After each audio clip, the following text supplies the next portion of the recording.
Good morning to all of you. Sorry for the delay right now. That we just had some technical difficulties in getting started, but we're definitely here now. So happy Wednesday. Seems like Senator Braynon took my idea, my red shirt today, with, with no A upon it, so it's all good. But Senator Rubio will be joining in a few minutes. He was having some technical difficulties also. For those of you who may have questions, you can put your questions in the comment section, and someone from our team will send them to us to see if one of us can answer it for you. We can't promise that all your questions will be answered, but we will see what we can do. Today we are back here for round two to talk with State Senator Oscar Braynon and to Senator Rubio as soon as he gets on. That will talk through what's next for Americans and what's next for Floridians. So we're going to switch just a tad bit, and we'll start with Senator Braynon. But before we do that, yeah, I think it's important that we kind of express what the importance is and why the stimulus package is important, and why it is important for us to take a look at our unemployment system that we have here within the state of Florida. Because currently now you have 2 million claims that have been filed with our unemployment system, with over 835,000 of those have been confirmed, and 404,000 of them have been paid. But with knowing that there is a great deal of individuals who have been deemed ineligible, and I'm sure we'll get to that, and we'll talk more about that as we speak about from a state perspective. But I know for a fact that we as a state, as we look into preparing to open back up, I'm sure Senator Braynon is going to speak about it. I have my thoughts about it, which I'm sure will come out soon. But we'll start with Senator Braynon, and we're going to allow Senator Braynon to kind of speak to where we are as a state and what he thinks we should be transitioning to at this time and this time frame. And this is Senator Braynon from 35th District here in the state of Florida. Senator Braynon, all yours. Thanks, Chev. Look, I think that since our last conversation, we've seen a lot of our, if you look at South Florida, our local county mayors are in discussion about next steps. And I think where we get into the discussion is next steps. What does that look like? And what is reopen? And what is reopen defined as? I think we all believe that we want to be safe before we go back to work. We don't want to open things back up and we end up with a second major closing.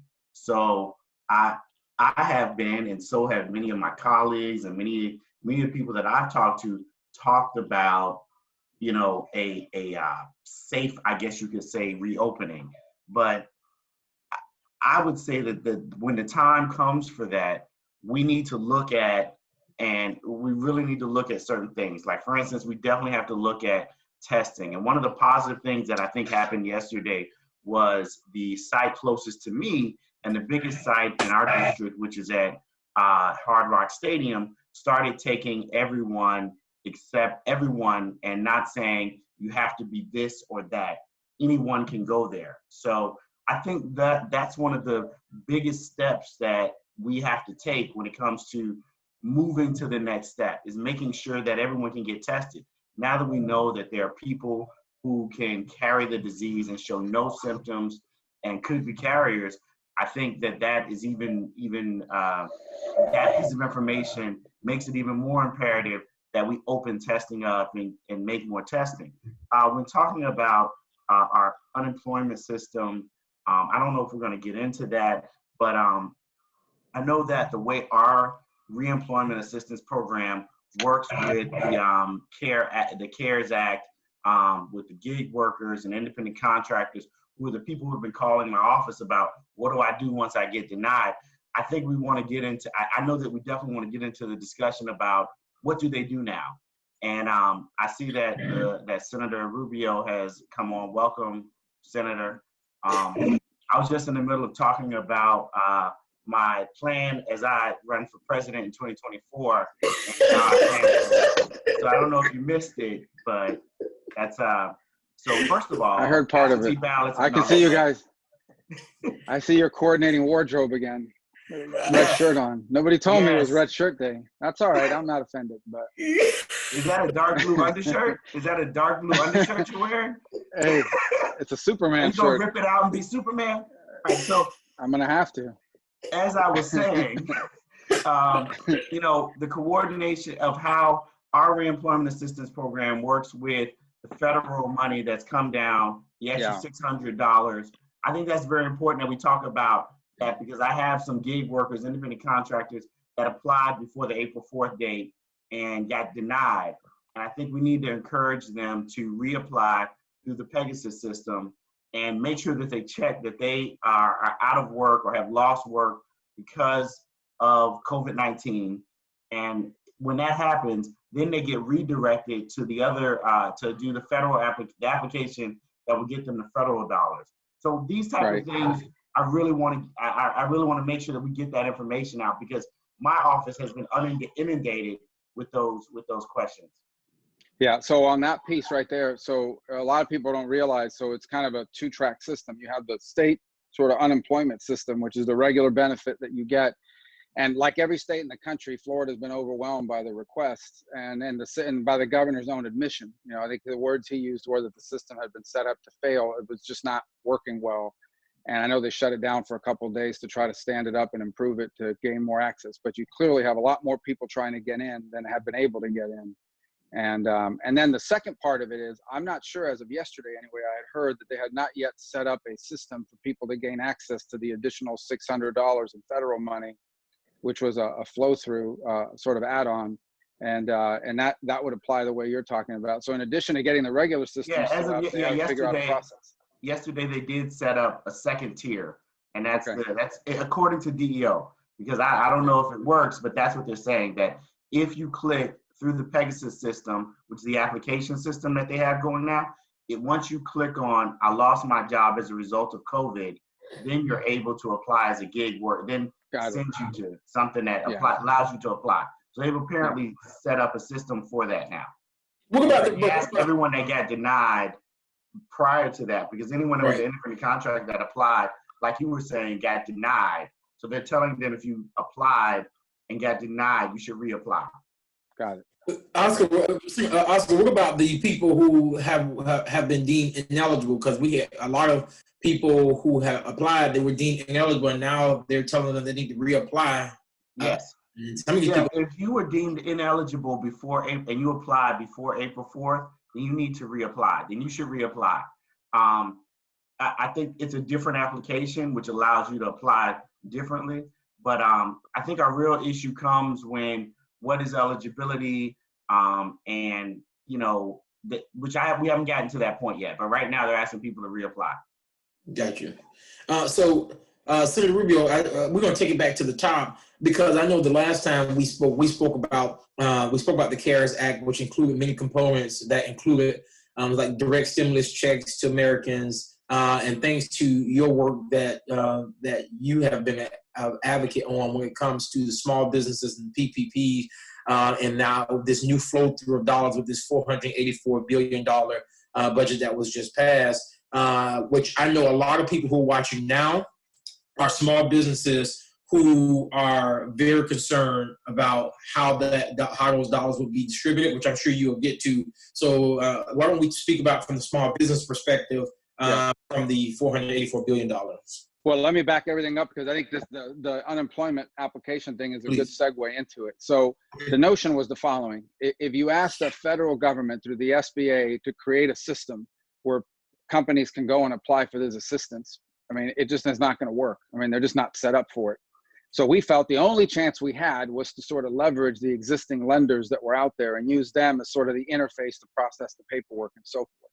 So how a PPP loan works is you apply with a lender, and we knew we didn't have enough lenders, so we had to add lenders to the original 1,800. You apply with a lender, the lender gets you approved by SBA, and then the lender, from the money they have on deposits in their lending institution, disperses the money within 10 days into your account. The federal money is guarantee money. That money's sitting there, and what it says to the lender is, you're going to get paid back the $15,000 you just lent. One way or the other, you're getting that money back. It's guarantee money. When the number of loans guaranteed reaches a certain point, and the last time it was 250 billion, you have to stop. So that's what happened the first time. It stopped. 10 days went by, and then new money was put into it. This new money is 250 billion overall for the program, and then on top of that, 60 billion for lenders that have less than $10 billion in assets, which basically is that sounds like a lot of money, but basically $10 billion and under is credit unions, small community banks, who, by the way, have done the bulk of these. Now, what has happened is that in that 10-day period, but when it was shut down, lenders kept taking applications, as they should have, because otherwise it would have been messier. So by the time it restarted on Monday, they were probably sitting on over 1 million applications. And some had it in a sort of a bulk form that they intended to submit all at once. Others had paperwork that they had to push through and process. So what SBA said, and they kind of got late to it on Sunday, was if we let this sort of stuff be processed in bulk and it's first come, first serve, then some major institution with 250,000 applications is going to put them all through. They're all going to get processed early. All the money's going to get dried up. And then people are going to say, how come all the loans were done by bigger banks? And how come California didn't get as much as Nebraska, and Nebraska got more than Minnesota? So what they decided to do is create a pacing system where they limited every hour. You're only allowed to submit and get approved X number. I think it was 350 applications per lender per hour.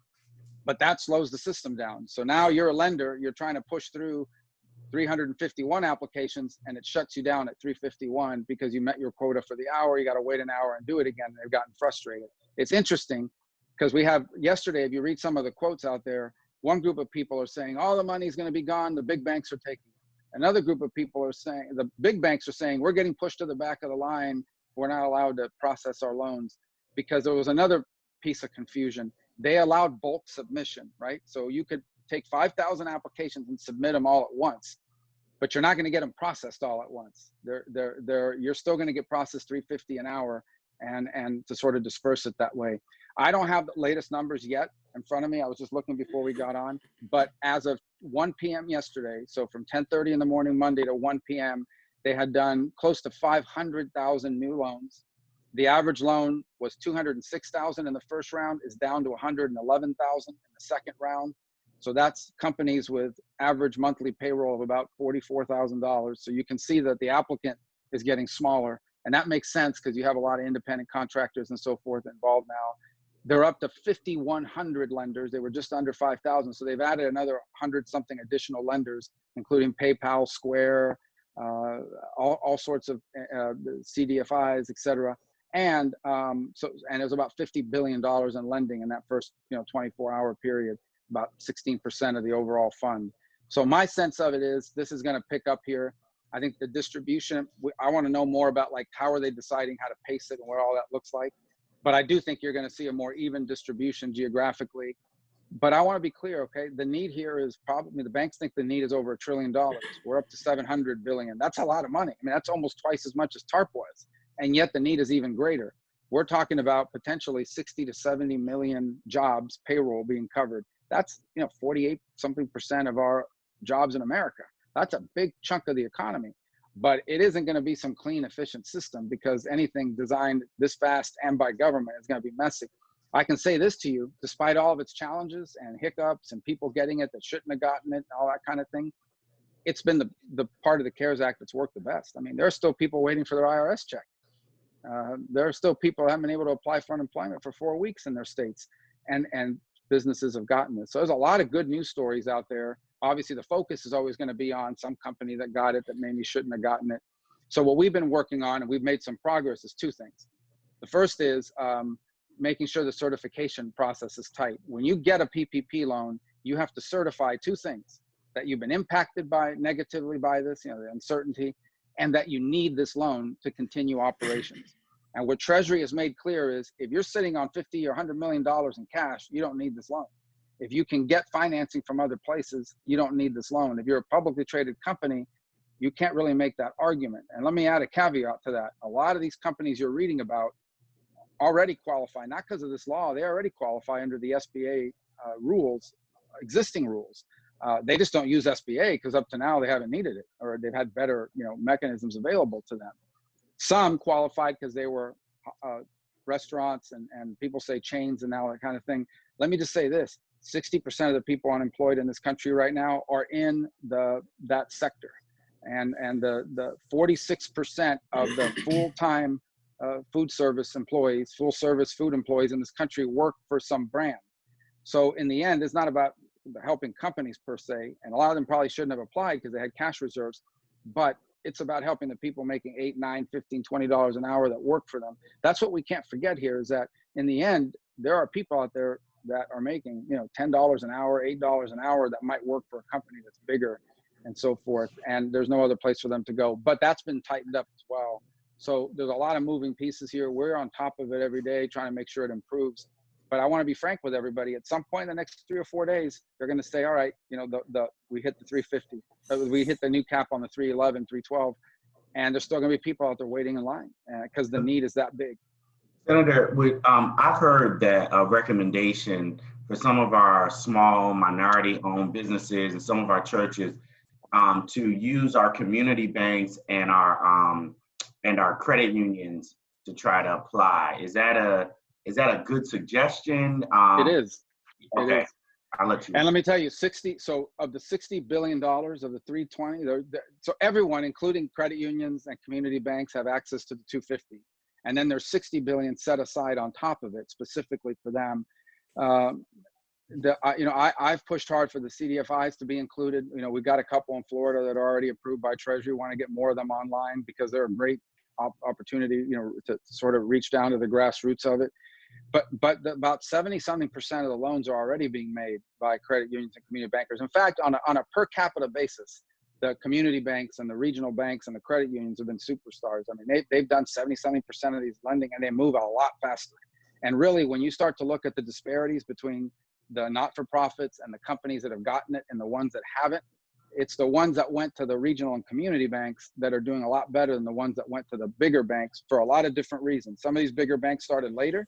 Some of these bigger banks, it seems, sort of processed the bigger companies through the commercial sector and then did everybody else through the business banking. Well, the business banking has, 1,000 applications. The commercial sector had 4, and those 4 got in. The other 1,000 maybe did, maybe didn't.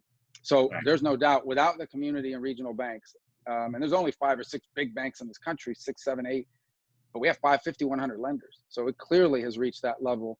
And if you look at the disparity between states, like why did the Midwest and like Nebraska do better than California per person? Because their community banks are there are a lot more banking at the community banks there than there are in some of the larger states and communities. So that's been a challenge and part of it as well. But without them, we'd be dead in the water. I mean, they've been a blessing in this, and we continue to grow the pool of people that are doing this. And Senator Braynon, I'm happy you made mention of that. And so for those individuals, again, there's a lot of people from the business community that's watching. And so just to hear that you don't have to go to these big banks, you can go to your community banks, look to them for the help that you desire. Senator Rubio, there's some questions that came in. For those of you who might have questions, I know there's a lot of people watching, and we won't get to all your questions, but if you have a question, definitely put it inside the comment section, and then we will get to you as soon as we can. Senator Rubio, there's a question that came in from NBC6, and they asked, how many business owners are still waiting? I'm sorry, no, that's not for you, for PolitiFact, excuse me. For the first batch of PPP money, do you have a full accounting of where the money went, at least by state or community and by bank? If so, can you share? And if not, do you think that should be public, and when should the Treasury Department have it ready? Yeah, look, all of this is going to be public eventually, one way or the other. Okay, I think part of it. So that's that. In terms of the situation with the full accounting, I think we have full accounting per state at the first round. You can see how many loans were made in states, what the average loan size was.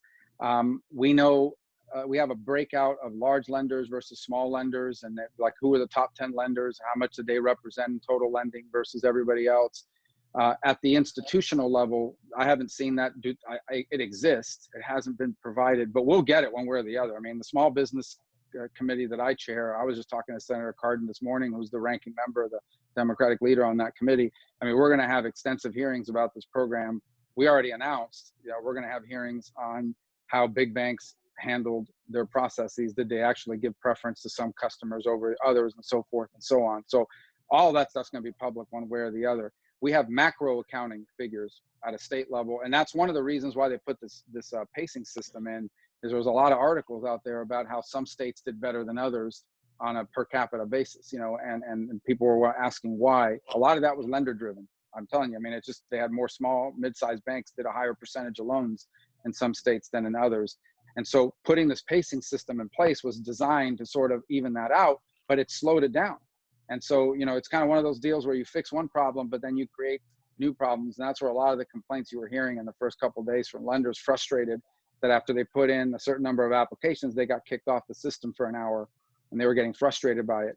But the answer is, we have the macro numbers. They're available. They're on the SBA website now and on the Treasury website, and at the state level. What we don't have is at the lender level yet. Many lenders have disclosed how much they've done openly, but I don't have it before me, but we're going to get it one way or the other. We totally want to see it. Yeah, and I'm happy you said that, because in the state of Florida, we had the same issue where we asked for a public records request for the first amount of dollars that were given to the first 1,000 small businesses, and 37,000 people were not given those dollars, and we just kind of want to know how were those individuals selected who did receive dollars. There's another question that came in.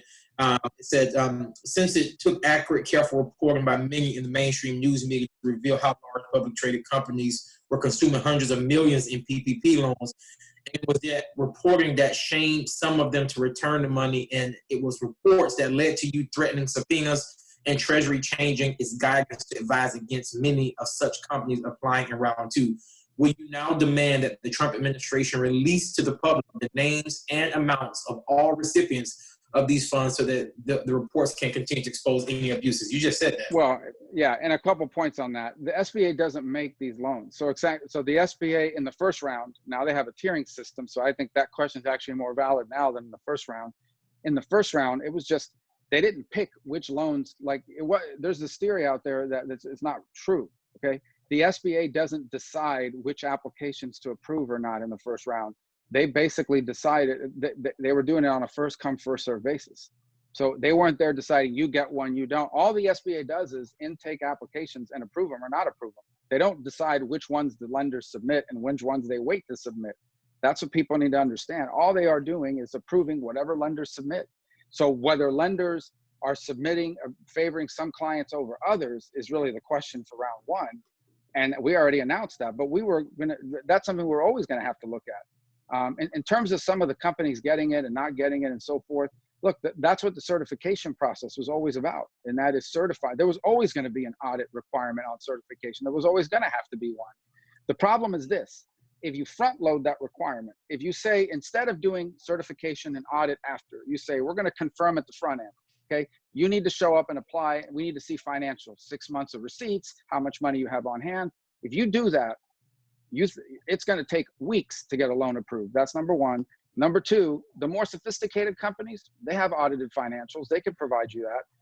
The small mom and pops are just going to say, forget it, I can't apply. I mean, I handwrite my checks to my employees on Thursdays and Fridays.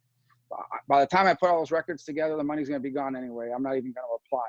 So we thought about the front end requirement, and it was a bipartisan agreement. We're going to have to certify and just do the back end audit on it. So that was always going to be the case, always.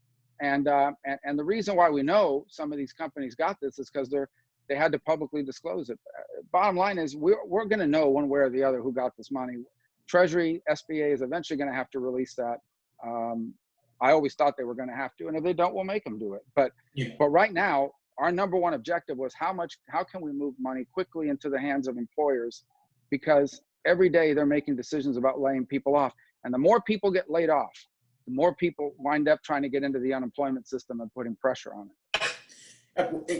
Well, I'm happy you said that. And just to go off script for a minute, and this is just for the three of us to talk this through. As we're looking to everyone, and a lot of states are looking to reopen the economy to reopen their states, however that looks.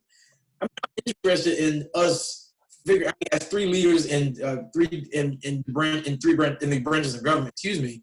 Yeah, how does this even look with reopening, considering that we're still seeing the amount of individuals cases? We're just expanding as far as test sites are concerned.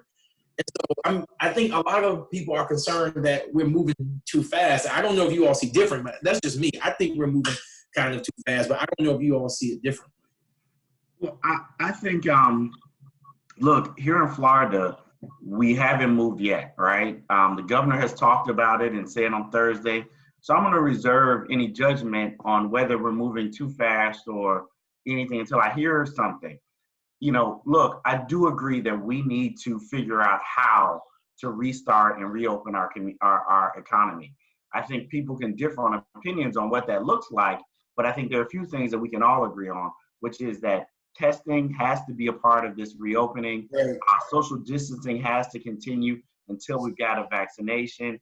And I think the other thing that we can probably all agree on is that you know, it's something that is driven by the numbers, and that we look at that. I think the governor keeps saying is, you know, we're going to look at the data. I think what we mean by that is we're going to make sure that we do have this curve flattened, that we do have the that it's not getting worse, and we make it worse by opening up. And what does opening up actually mean? I think something that we all would also have to think about is, look, I'm still teaching my children in homeschool. So if I'm a worker and my kids don't have school, because school is unfortunately is where people is a babysitter for many people, is the child care provider for most people. And so if my kids can't go to school, how can I go back to work? What am I supposed to do if my kids don't have school? I think all those things have to be considered when we talk about reopening.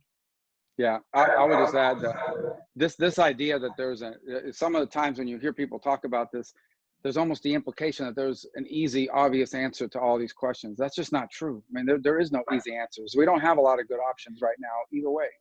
Right. Number two is anyone who tells you, oh, I know exactly how to do it, they're lying. No one's ever done this before. Yeah. I mean, it's never been done before. Right. You know, it starts by this: what is the goal, and why are we doing social distancing? If the answer is to have zero infections, well, as long as there's no immunity, the number's never going to be zero. The reason why we're doing all this is we couldn't have our hospitals and our healthcare system get overwhelmed. But the other question we have to ask ourselves is, how long can we sustain it, right? I mean, we can't stay the way we are right now indefinitely. That's just not, even now, this is anecdotal, but I think there's some evidence out there of this. There's more people on the street today than there was at this time last week. Like, people are beginning to sort of push the edges of it, right? And the third part about it is, if you open one, it's like a Rubik's Cube. You open one part of this economy, it implicates other parts of the economy. So you just touched on one, Oscar, right there. And that is, all right, people go back to work. Well, it's the summer. Where do I send my kids? They're 9 years old. Where do I send them during the day while I'm working? I can't go back to work. And then the teachers or the camp people are going to say, well, you're going to order us back to work. You're putting our life in danger unless we have protective gear and we have testing and so forth. So I do think there are some basic elements that you've touched on. Obviously, the vaccine, until we get to that point, life's not going to get back to normal. But in between that, the kind of testing we need is not more of those things that go all the way down your throat and 10 days later you get the results. The kind of testing, I mean, the kind of testing you really need is sort of a rapid testing, rapid result kind of deal, where you may get some false positives, but you won't get false negatives. And you can quickly test people in the field and say, all right, you know, in 5 minutes, 10 minutes, here's the result. And you're going to need that to open up universities. You're going to need that to reopen schools. You may need that eventually to allow people into certain places and so forth and so on. So it's not just more testing. It's a different kind of testing that gets you an initial result that allows you to sort of limit exposure. The social distancing is going to stay in place. I mean, no matter what, people are not going to go back to the way it was on March 1st for a little bit, for some time until this is under control. Some therapeutics. Is there a drug or drugs or treatments out there that can help people stay off ventilators, maybe even stay out of the hospital? Because if you can change the nature of the disease itself, it makes it less intense. All these things need to be happening simultaneously, and those we know are important. Well, Senator, I appreciate you for saying something, and you and Senator Braynon basically just went along those same lines, and that was no one has ever done this before. And as we're going through this and trying to do this, Anyone who says they have the answers is, yeah, they are lying. And it's truth be told, I can't even imagine any governor, our governor, any governor, and what they're probably thinking, and how do they open the government back up, or how do they move back and make sure that instances like Senator Braynon just shared about children and starting some essential businesses going back, and my kids are still home. And these are things that I'm sure people are thinking about, which are difficult, which leads me to our universities. What happens to our schools, like our HBCUs and our regular universities? I don't know what the federal government is going to do when it comes to that, because summer school is going to start. I don't know if any of you have an opinion on what's going to happen when it comes to our university system. We have about 10 minutes left. I think with our university system, that's one system where they are finding some sort of success in this online piece. I mean, you can do, it's a lot easier for a freshman in college to do online classes than it is for, my 8-year-old, right? They understand the computer, the type of work they're doing is turned in. So I think that's one of the places where we may be able to see, I'm not going to say normalcy, but a little more of a sense of normalcy than we see in some of the other areas, like, I don't know, cotton clothing manufacturing or something like that. I think they have a system that's set up for online that they have been slowly transitioning to. I think our schools, on the other hand, they're learning and you're hitting the glitches. I mean, I'll give an example. I have an 8-year-old who is in the 2nd grade who has 5 different programs that he has to use. And he has to navigate and log into all 5 different programs for each different thing. He has a list of assignments that he has to keep a log of. He's 8, right? I mean, he's learning his multiplication facts, and that's advanced for him. But we're talking about now, he has 5 different apps where he finds his thing. So I think we need to work the kinks out in that. Whereas in universities, they've been doing online learning for a long time. And an 18-year-old is more app. He can use 5 different apps, 5 different programs. Again, this is just my own personal things that I'm dealing with. Well, first of all, we all know full well that Oscar has nothing to do with these kids learning during the day. He kind of pops his head in so he can say that he's been involved in managing all this stuff. So that's number one. Number two is, don't worry, I'm in the same club. But number two is that you're right about the university have a very sort of distinct financing model. They get tuition in the fall and in the spring. And one thing we didn't think about, you talked about HBCUs and other schools. A lot of these students, the reason why they can go to school is because they're counting on working somewhere while going to school. Well, the place, you're a waiter, a waitress, a bartender, that place is not open. So now we got to take that into account, that part of it. And then you have people, as they get further in their studies, there's some clinical things they have to do that you can't do online. I mean, there's only so much you can do, but you got to actually do some clinical work or hands-on work in some field. We got to think through that part. But I do think one of the things you're seeing talked about, and in this front, California has kind of been a leader in their ideas, is some rapid testing capability for students where you can test a lot of students very quickly and repeatedly to sort of allow more campus life to exist.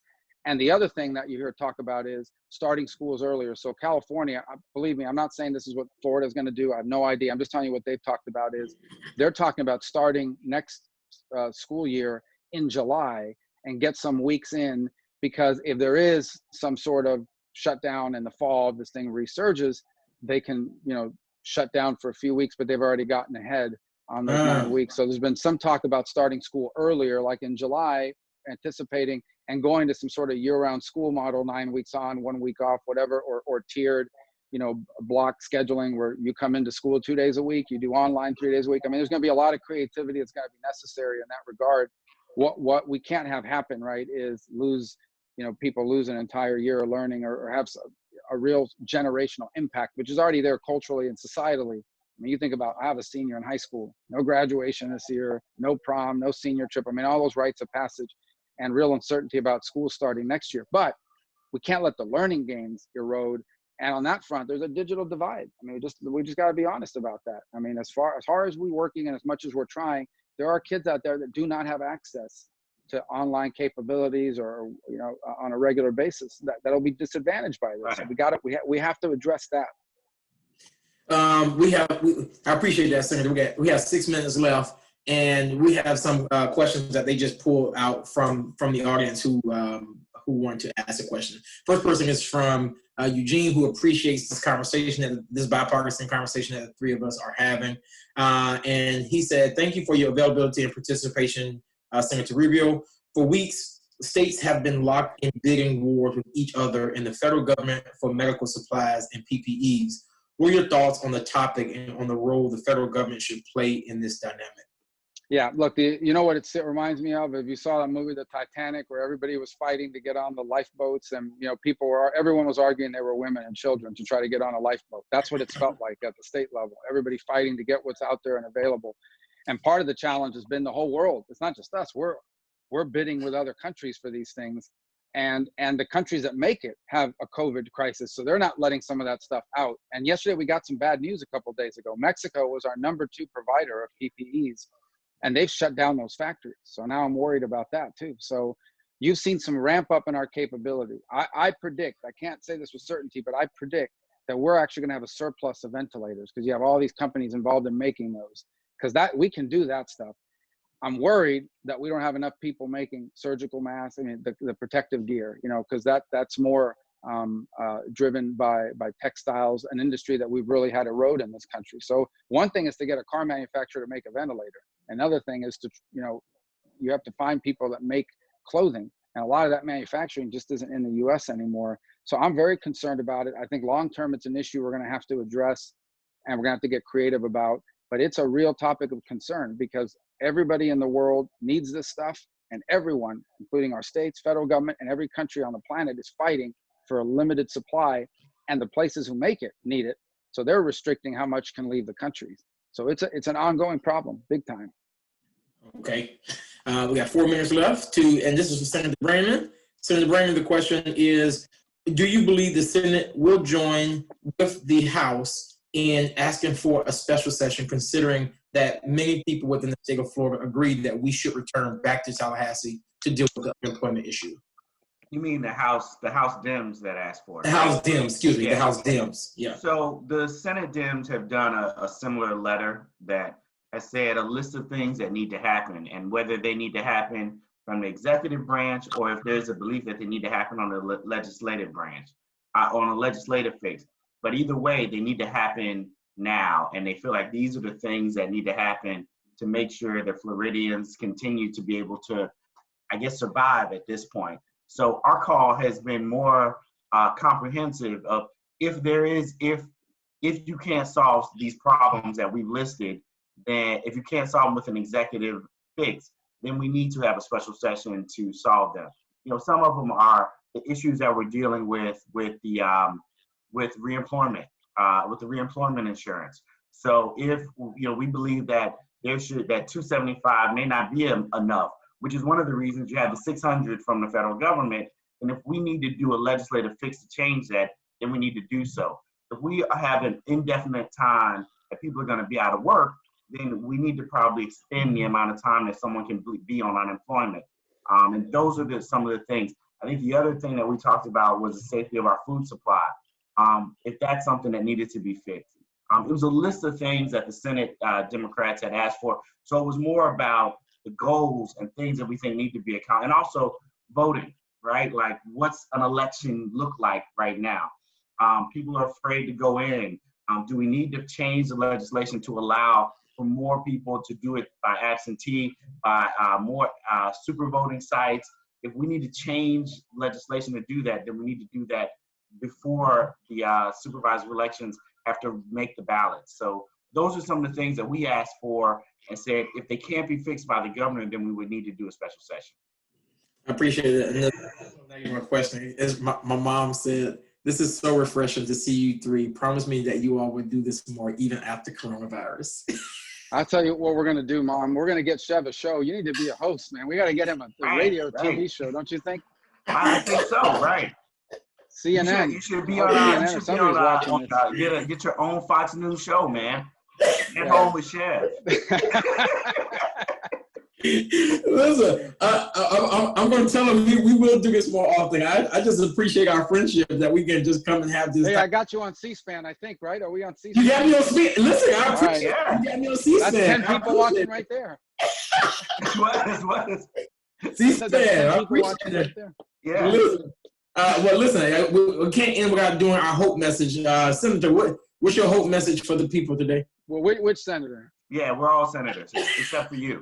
Let's do it. We're working on that, Oscar Braynon. I'm waiting for Marco Rubio's endorsement. Yeah, absolutely. In that district, absolutely. In that district? Hey, so Senator, what's your hope message for people before we go? You, Marco. All right. Senator Rubio, you take it. Yeah, look, I mean, this is a big challenge, right? And I think here's the one thing I would say. Nothing good has come of this, but one thing I hope we've learned is I don't care how rich you were, how famous you were, how well-connected you were, what political party, who you voted for in the past, or who you want to vote for in the future. Everyone's impacted by it. Everybody, whether it's economically or from a healthcare perspective, no one's immune from it. Everyone's been impacted by it. And I just hope that despite all these differences, that people realize that we are facing a common threat here. And the only thing that discourages me is when I see some of these issues become partisan issues, like shutdown versus reopening, or this or that. I get it. Accountability is important. There's no doubt about it. It needs to happen. But I also think that we have to understand that in moments like this, those of us in public office have a responsibility to put some of that aside and sort of focus on the common challenge that we all face. And I remain hopeful that we're going to reemerge from all this stronger long term after being reminded that the things that we have in common, the threats and the hopes we have in common, are way more important than the differences we often spend a lot of time focused on. And in the interim, my last hope message is, if you look at this country and how we've responded to it, there are people that have survived this virus in America that would have died almost anywhere else on this planet had they gotten it.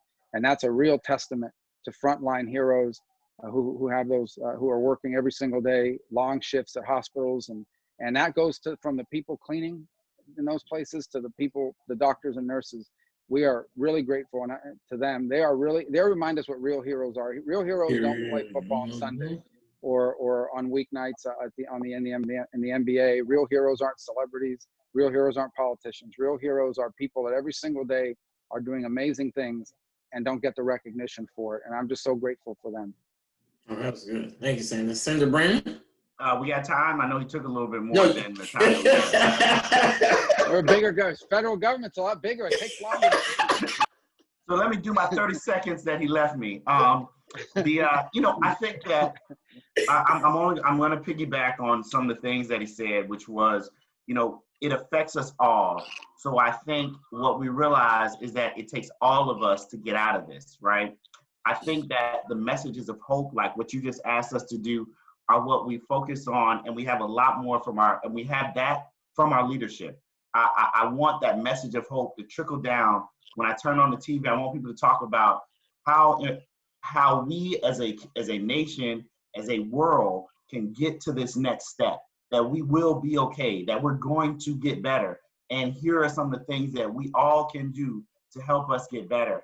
And I hope that message resonates and that message permeates throughout the country, and we see less of our partisan fighting and more of us coming together to figure out what is our next step and how we can help those who are in need and those who are in need right now, and some of the things that a light has been shown on that were in need before this happened, right? And problems that we may have missed before that are exasperating this, right?